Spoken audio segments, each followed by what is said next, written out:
Sistemas biológicos de carbohidratos, importancia tecnológica de los carbohidratos, propiedades funcionales de estos compuestos que se usan en la industria alimentaria y el almidón. Primero comenzaremos con las propiedades funcionales y sistemas biológicos relacionados.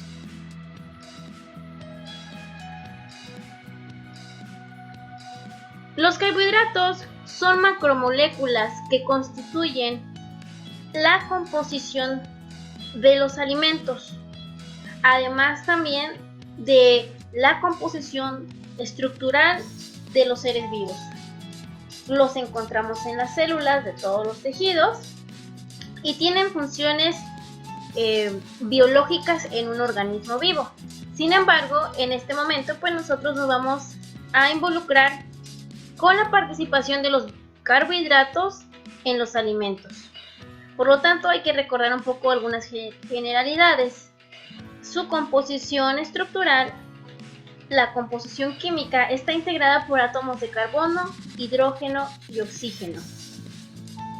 Por lo tanto, los carbohidratos tienen una función biológica como aportadores de energía en nuestro organismo y esta energía viene dada de los alimentos.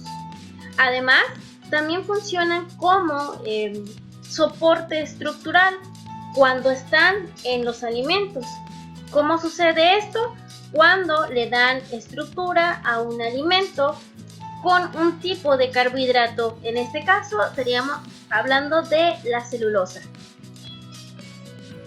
Y pues hay azúcares que también comúnmente pues se le llama de esa manera en la industria alimentaria, que van a tener un tamaño pequeño y que van a ser solubles en agua. Esta es una de las características que más se utiliza en la industria alimentaria para poder producir diferentes alimentos y que estos tengan propiedades también propias dependiendo el carbohidrato que componga ese alimento. Algunos ejemplos de estos azúcares de tamaño pequeño en cantidad de composición, pues estaríamos hablando de la glucosa y la fructosa. Además, hay carbohidratos de cadenas insolubles en agua y que también están contenidos en los alimentos. En este caso, pues sería el almidón y la celulosa. ¿Cuál es la clasificación que se le ha dado a los carbohidratos en la industria alimentaria? Pues generalmente, de manera generalizada, podemos mencionar la clasificación de los carbohidratos como monosacáridos, oligosacáridos, polisacáridos.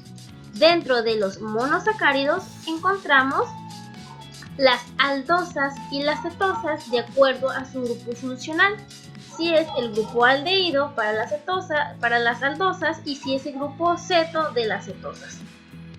Ambas, en base a la cantidad de monómeros que tengan en su estructura, pueden ser triosas, tetrosas, pentosas o hexosas, dependiendo la cantidad de carbonos que tengan en su estructura.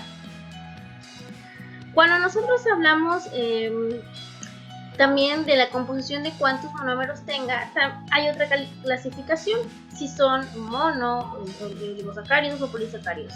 Estaríamos hablando de eso. Estructuralmente, en composición de átomos de carbono, pues lo vamos a identificar como triosas, tetrosas, pentosas y hexosas. De acuerdo al grupo funcional, la vamos a llamar aldosas y cetosas.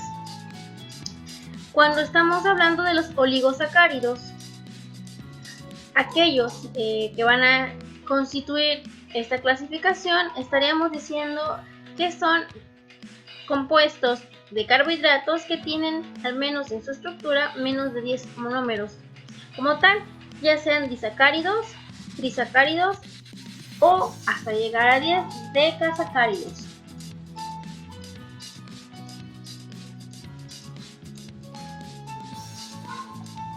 Entonces, además de las propiedades funcionales y energéticas que tienen los carbohidratos como aporte en un alimento, la industria alimentaria ha detectado propiedades funcionales que estos carbohidratos o estos compuestos pueden aportar a nuestro alimento como tal. ¿Cuáles van a ser esas propiedades? Pues hay que definir a qué estamos hablando.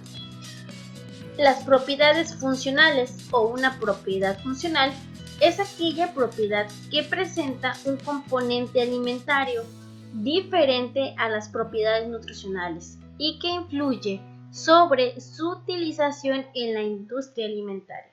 Así que los alimentos, además de tener un aporte nutrimental, tienen propiedades funcionales que no tienen relación con los nutrimentos, sino con la aplicación que pueda tener el alimento dentro de la industria alimentaria. Y esta propiedad funcional la pueden obtener añadiendo o gracias a un carbohidrato determinado que esté presente en la estructura del alimento. Por lo tanto, para el estudio de las propiedades funcionales de un alimento, se han clasificado los carbohidratos como monosacáridos, disacáridos y polisacáridos. Y pues ya comentábamos cuáles son las características de una de cada de estas clasificaciones. Cuando hablamos de carbohidratos simples, estaríamos hablando también de los carbohidratos complejos. Dentro de los simples se encuentran los monosacáridos, que tienen solamente un monómero de azúcar, generalmente o comúnmente llamado así de esa manera en la industria alimentaria. Puede ser glucosa o fructosa.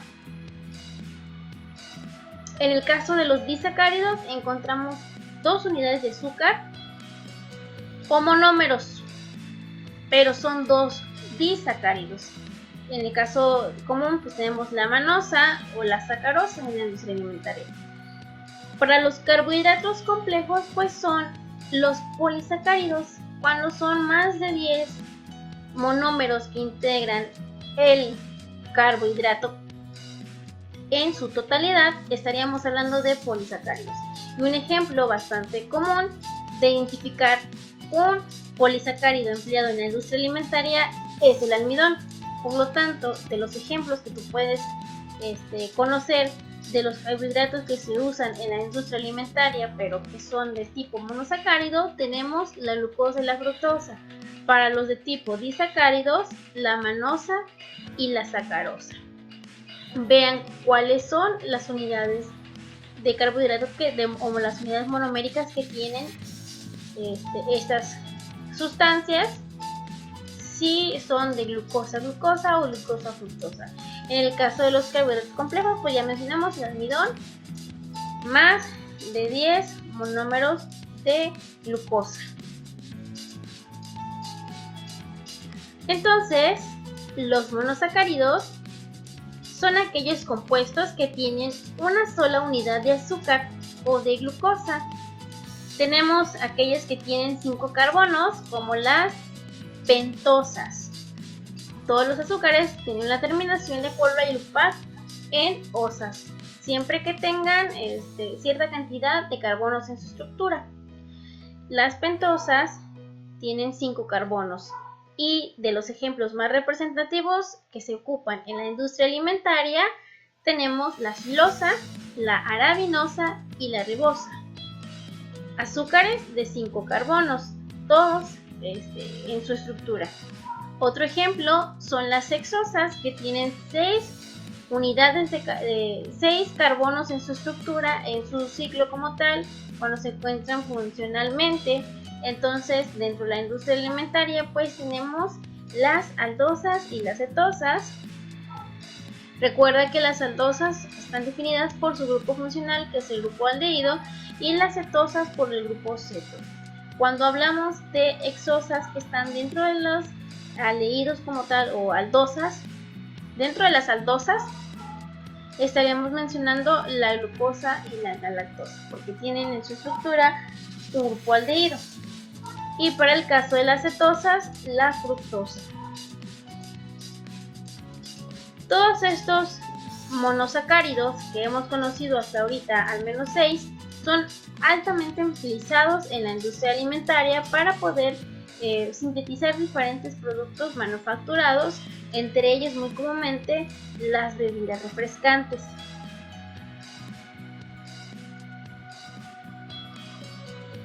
Por lo tanto, estos monosacáridos en la estructura como tal, pues van a tener una característica de estar de dos formas tridimensionales. En una estructura lineal, en donde vemos la cadena lineal o la estructura de Fisher, donde nos hace explicación de el grupo funcional que determina su clasificación como aldosa o cetosa. En caso, el ejemplo más reconocido, pues la glucosa, que todos identificamos, es una aldohexosa, es decir, tiene el grupo aldehído y tiene 6 carbonos en la estructura lineal de Fisher. Para el caso de la fructosa, es una cetohexosa, que tiene en su grupo funcional la cetona o el grupo ceto, y en la estructura de Fisher pues también tiene 6 carbonos.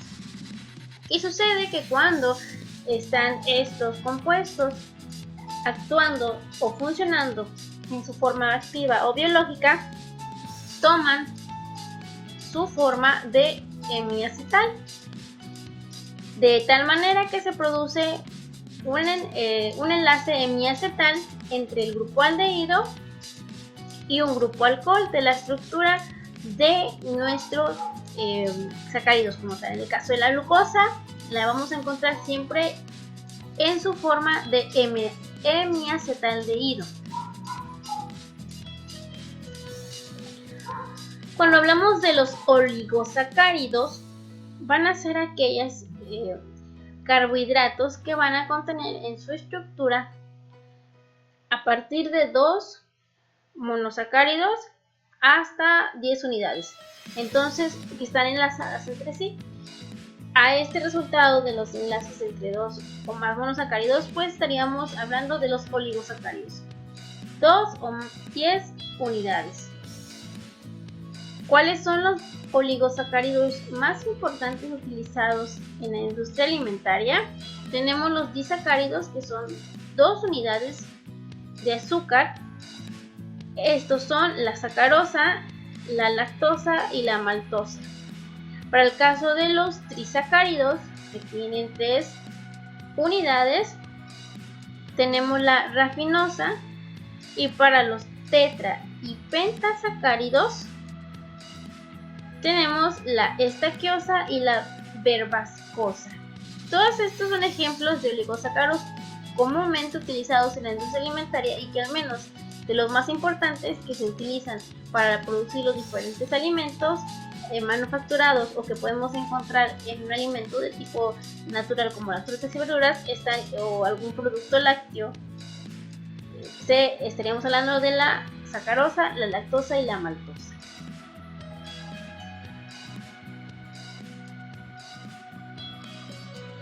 Ahora, ya vimos los monosacáridos, ya vimos los oligosacáridos y ahora nos toca hablar de los polisacáridos. Cuando mi carbohidrato tiene más de 10 unidades de estructura. Hay homopolisacáridos en la industria alimentaria y también hay heteropolisacáridos. Cuando hablamos de homopolisacáridos estamos diciendo que las unidades que integran a ese carbohidrato son prácticamente iguales.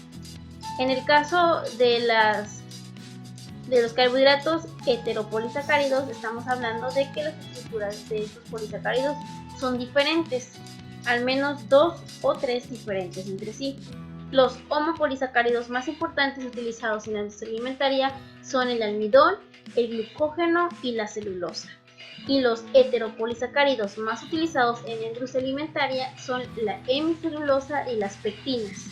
¿Quién no ha escuchado hablar de las pectinas? En la industria alimentaria, y la obtenemos de los cítricos, principalmente la toronja. Ahora, retomando el tema de las propiedades funcionales que pueden tener un alimento y que lo recibe en base a la aportación de su participación de los monosacáridos en la estructura de este alimento, hay que hablar que los monosacáridos, que son los que te aportan las propiedades funcionales en un alimento, tienen estas propiedades que van a ser reconocidas como el poder endulcorante, la solubilidad, la higroscopicidad, la producción de aromas y la cristalización. Hay que hablar un poco sobre la solubilidad, de los monosacáridos. Si bien sabemos que la solubilidad es la capacidad que tiene una sustancia para disolverse en otro medio o en un solvente, esta solubilidad de los carbohidratos va a estar dada por las interacciones intermoleculares del medio de la disolución donde se encuentre el monosacárido o nuestro carbohidrato. Generalmente la solubilidad está dependiente de los puentes de hidrógeno que se forman en el medio de la reacción. También tenemos que los polisacáridos, los sacáridos o los monosacáridos como tal tienen grupos reactivos, y estos grupos reactivos de los sacáridos pues son, ya lo vimos anteriormente, el grupo aldehído, el grupo ceto y el grupo hidroxilo. Estos grupos determinan la capacidad de solubilidad del alimento o del azúcar contenida en el alimento. Además, estos grupos funcionales de nuestros monosacáridos son los que interactúan con el oxígeno o con el hidrógeno que está formando nuestra molécula de agua. Por lo tanto, los monosacáridos en la estructura de los alimentos van a tener cierto grado de solubilidad, y estos mismos, cuando son recuperados y cristalizados, tienen un comportamiento dependiendo a los grupos reactivos que tengan en su estructura. Recuerda que esos grupos reactivos son el aldehído, el grupo ceto y el grupo hidroxilo.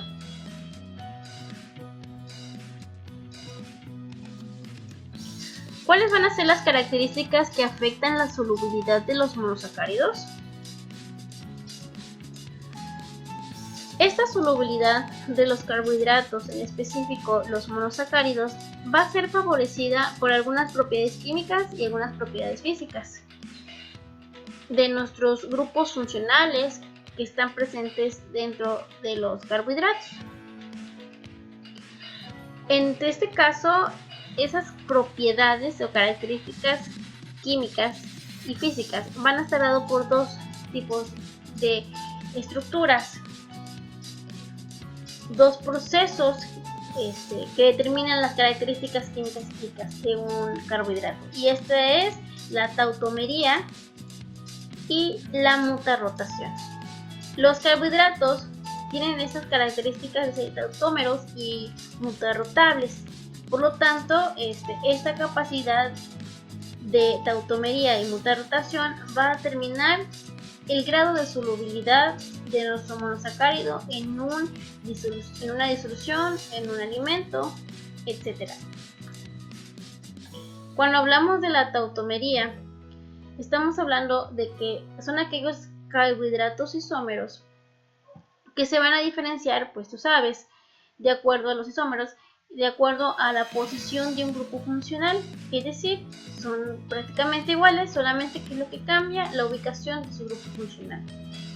Así, en base a esta ubicación de grupo, ocurre una emigración del grupo como tal funcional de la estructura del átomo, de la estructura de la molécula, y los átomos que están correspondientes participando en lo que es los enlaces de los grupos. En el caso de los carbohidratos, tú sabes que tiene el grupo ceto o el grupo aldehído. Estos grupos tienden a tautomerarse, es decir, las interacciones que hay entre el carbono y el oxígeno cuando están formando dobles enlaces tienden a cambiar sus direcciones para formar en sí o formar o interrumpir un enlace simple o un doble enlace que se encuentra adyacente. Y esta propiedad pues determina un cierto grado de equilibrio en la formación de enoles o en la formación de diferentes grupos o compuestos cetos o grupos aldehídos. Recuerda que pueden ser aldocetosas, pueden ser aldosas, pueden ser cetosas, dependiendo del grupo funcional. Entonces la tautomería me va a permitir que el carbohidrato, en este caso un monosacárido en especial, pueda migrar en base a su grupo funcional y en base a los átomos que están integrando el grupo funcional de un extremo al otro por donación de protones, lo que va a generar la interrupción de alguno de los dobles enlaces o bien de enlace sensible.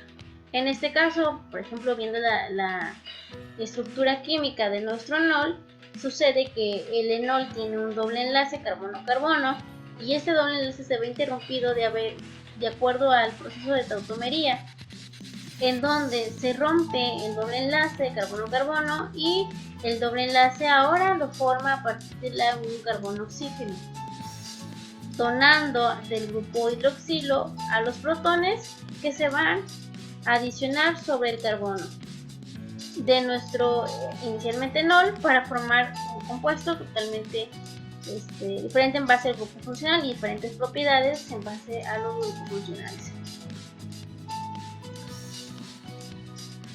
Y cuando hablamos de la mutarrotación, va a ser aquel proceso espontáneo que va a sufrir el carbohidrato para producir una mezcla en equilibrio durante la reacción de las diferentes formas de síntesis de alfa y betas, estructuras que tienen los anillos de furanosa o piranosa de los monosacáridos. En el caso de la glucosa, pues recuerda que la glucosa, pues nosotros la conocemos como esa estructura de Fischer lineal. De manera biológica o en condiciones biológicas se encuentra en su forma de diacetal o amistaldehído. Y estos semiacetales tienden a tener un cierto grado de equilibrio en las mezclas de reacción cuando interactúan con otros componentes para formar beta de glucopiranosas o beta de glucocarbohidratos o alfa de glucocarbohidratos o bien alfa de glucopiranosas. La capacidad que tiene un carbohidrato para poder mantener ese equilibrio de la formación de alfas y betas estructuras a partir de diferentes anillos de carbohidratos, en este caso el anillo de furanosa, también determina la alta capacidad de solubilidad o de alguna otra propiedad funcional que tenga el carbohidrato en un alimento o que éste pueda ocupar para poder sintetizar o elaborar un producto determinado. Cuando estamos hablando de los azúcares, recuerdan las diferentes bebidas que existen en el mercado, pues es importante conocer cuál es la solubilidad de los diferentes azúcares o carbohidratos que conocemos y que se emplean en la industria alimentaria. Así que no todos los azúcares van a ser 100% solubles en el agua o tienen ciertos valores de solubilidad dependiendo a la temperatura que se encuentre. Cuando hablamos de la temperatura ambiente, que es generalmente la condición en donde se encuentra la mayoría de los alimentos, estaríamos mencionando, por ejemplo, que algunos azúcares van a ser más solubles que otros. En el caso del azúcar o el carbohidrato más soluble dentro de una bebida o dentro de un alimento, que sería como en primer lugar la D-fructosa. Esta D-fructosa es más soluble que la sacarosa y de plano la lactosa es muy poco soluble en comparación de la D-fructosa y la sacarosa. Así que los azúcares que tú conoces que se emplean en la industria alimentaria, los más solubles van a ser la fructosa, la D-fructosa y la sacarosa. Y aquel en donde tú vas a batallar más para poder disolver este carbohidrato, pues es la lactosa en general.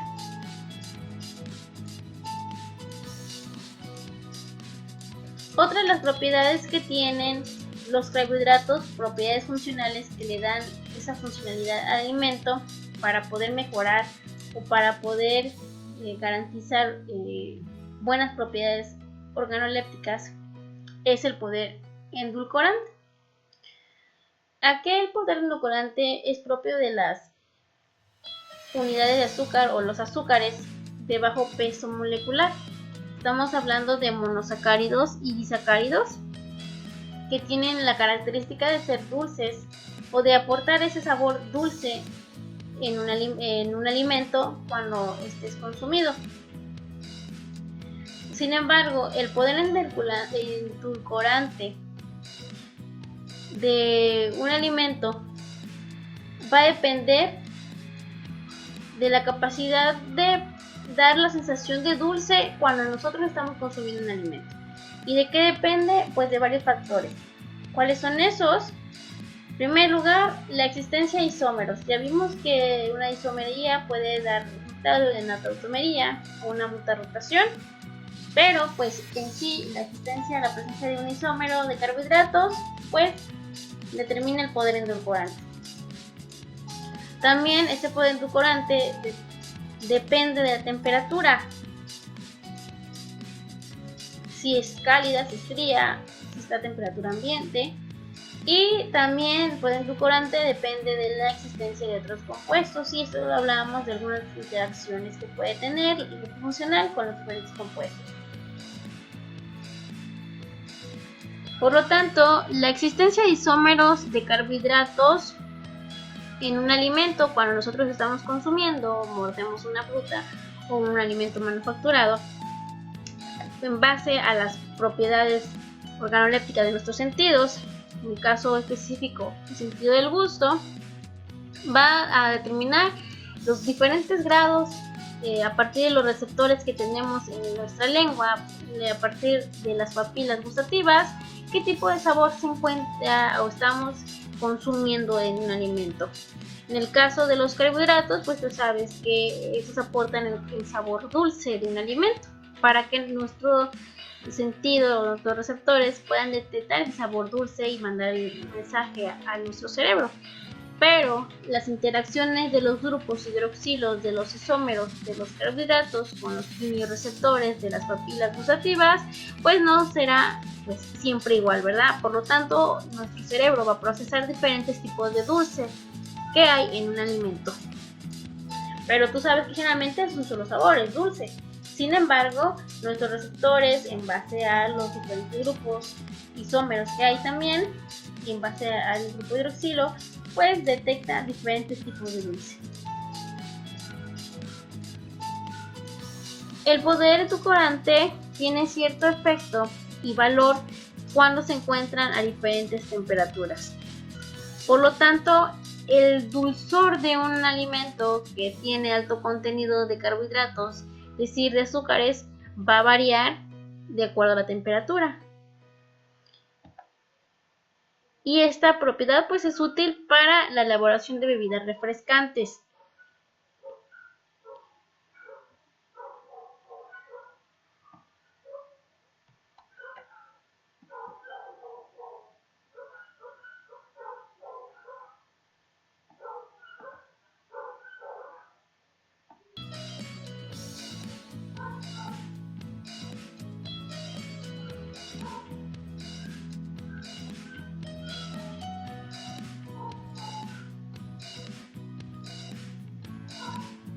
Bien, entonces este poder endulcorante se relaciona mucho con la temperatura.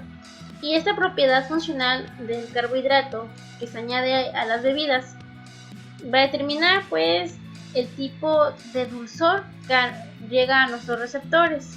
Si es más dulce o menos dulce, va a variar de acuerdo a la temperatura. Y pues esta propiedad la ocupan las bebidas refrescantes. Por lo tanto, el carbohidrato que se responsabiliza de esta propiedad dentro de las bebidas es la D-fructosa. Este isómero llega a ser 1.4 veces más dulce que la sacarosa, pero debe de haber ciertas condiciones para que se cumpla este valor de aumento de sabor de dulce o aumento de la dulzura. Y esto es cuando la D-fructosa, por ejemplo una bebida que tiene altos contenidos de D-fructosa, se encuentran a 5 grados centígrados. Si la bebida se encuentra a 5 grados centígrados, pues estamos hablando que la D-fructosa en su poder endulcorante va a aumentar 1.4 veces que la sacarosa. Pero cuando tenemos este isómero a 40 grados centígrados, se iguala a su compañera la sacarosa. Es decir, no podemos detectar casi ¿Cuál de estas dos sustancias que están dentro de un alimento llega a ser más dulce que otra, siempre que esté a 40 grados centígrados? Y cuando estamos a 60 grados centígrados, la de fructosa solamente es 0.8 veces tan dulce como la solución de sacarosa. Ahora, pues este carbohidrato sí tiene ese comportamiento de variación del poder endulcorante debido a su propiedad de isómero, a ese grupo funcional que interactúa con la temperatura. Si nosotros vemos nuestra gráfica de aumento de temperatura y la relación que hay en el aumento o disminución del poder endulcorante, podemos ver que a temperaturas bajas la de fructosa tiene un alto poder endulcorante. Ya decíamos que pues es un azúcar que está contenida en diferentes bebidas que nosotros comúnmente consumimos cuando están frescas, cuando están frías.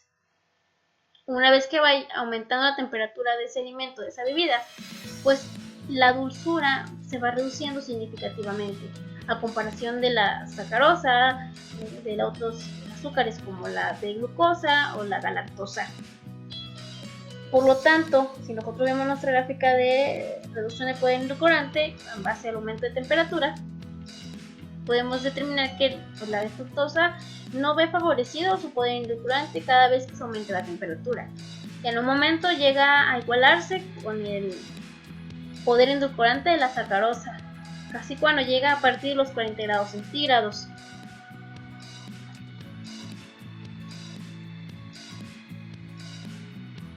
Además, el poder endulcorante de un carbohidrato, de un monosacárido en específico, como la sacarosa, como la de glucosa, como nuestra de fructosa, va a depender también de otros componentes que se encuentran en el medio que contiene el alimento.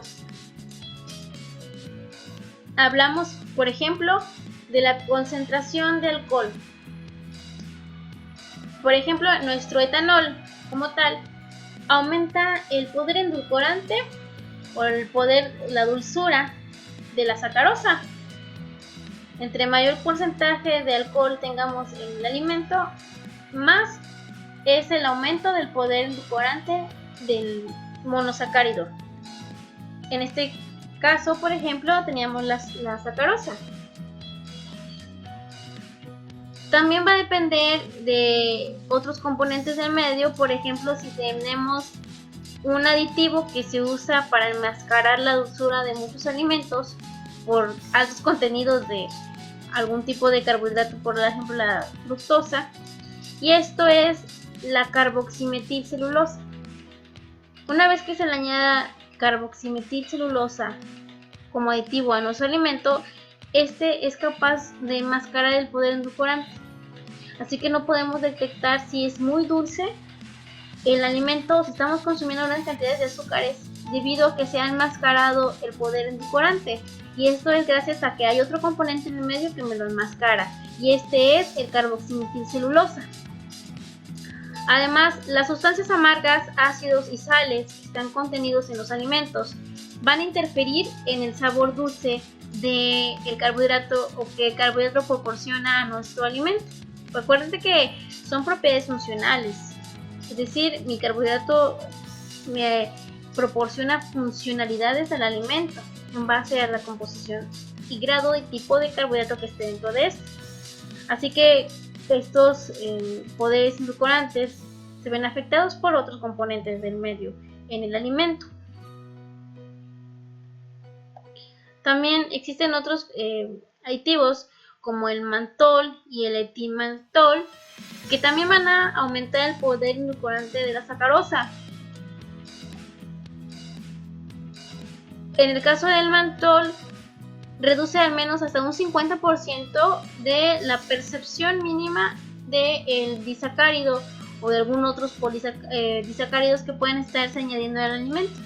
Tanto la carboximetil como la mantol reducen significativamente lo que es la percepción del poder endulcorante del alimento. Así que pues no estamos 100% seguros de la cantidad de azúcares que estamos consumiendo.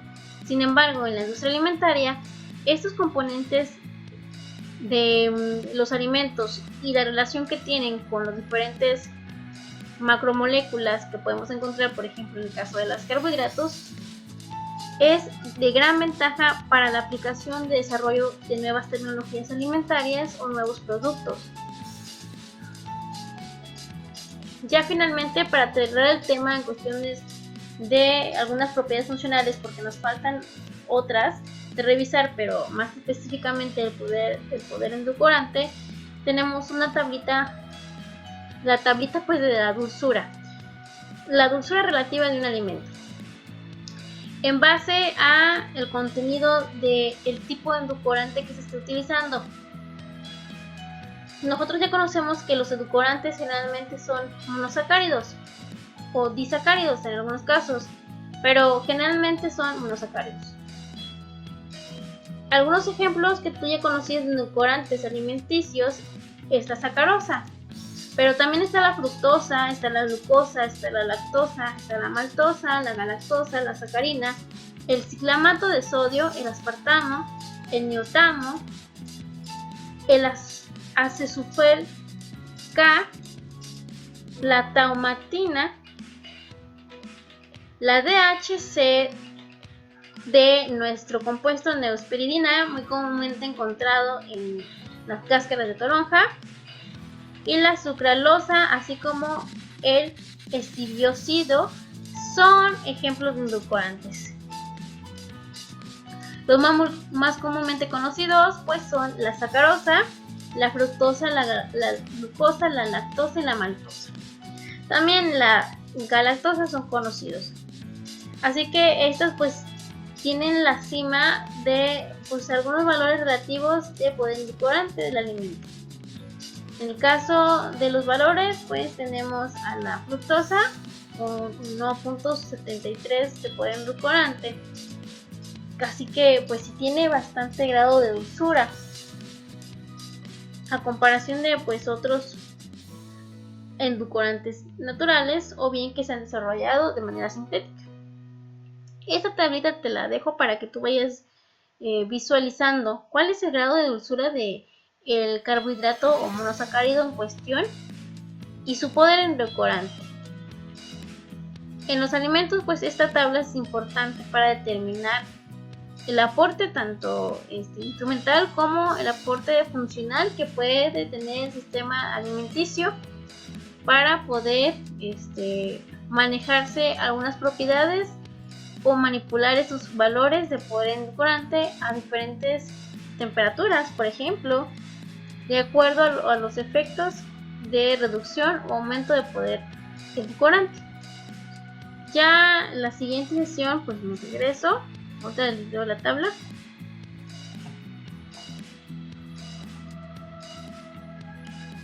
Sí, la siguiente sesión pues ya estaríamos viendo las otras propiedades funcionales que me hacen falta.